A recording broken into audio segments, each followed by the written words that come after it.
are robots that perform behaviors or tasks with a high degree of autonomy, or these are remote-controlled mobile for military applications from transport to search and rescue and attack. Whether or not a robot looks like a human doesn't matter much in today's military applications. Robots come in many shapes and sizes, and although there isn't really any single definition of a robot, one common definition is this: a machine that is controlled, in whole or in part, is controlled by an onboard computer.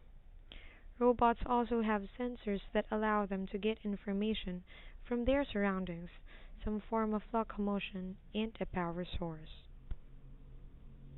The military doesn't use the kinds of humanoid assault robots we've come to expect from films like The Terminator, Iron Man, Voltes 5, and Robocop. AI is a form of computer program that allows the robot to process information and make some decisions on its own. Instead of independent AI, most military robots are remote controlled by human operators. The military doesn't usually use the term robot. It calls them unmanned ground vehicles or UGVs or unmanned aerial vehicles or UAVs. One other important thing to remember about military robots is that robots are designed to help soldiers on the battlefield, and they have to be carried on to the battlefield by those soldiers. Everything started at the end of the 19th century, precisely in 1898. However, it seemed that his invention was just too much to handle for people of that time. Mr. Tesla offered his invention to US Navy in order to produce radio-controlled torpedoes. When the Navy refused, he offered his invention to the United Kingdom. However, it seemed that his invention was just too much to handle for people of that time.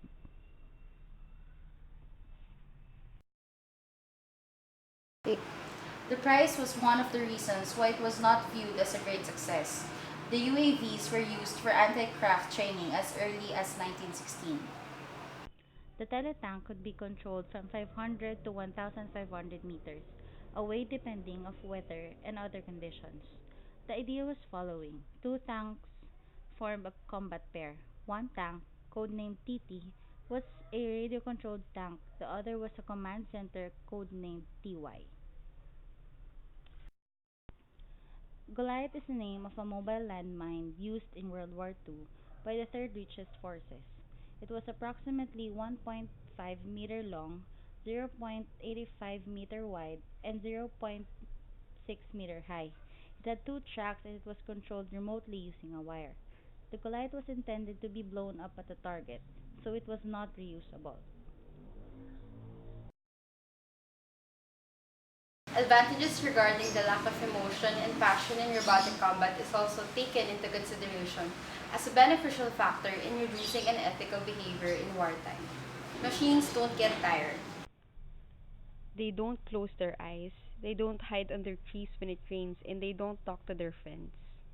A human's attention to detail on guard duty drops dramatically in the first 30 minutes. Increasing attention is also paid how to make the robots more autonomous, with the view of eventually allowing them to operate on their own for extended periods of time, possibly behind enemy lines. Machines knows no fear. Military robots seems to reduce the cause of war for those who have them, so they may increase the probability of military action. A known problem with unmanned combat, aerial vehicles or drones.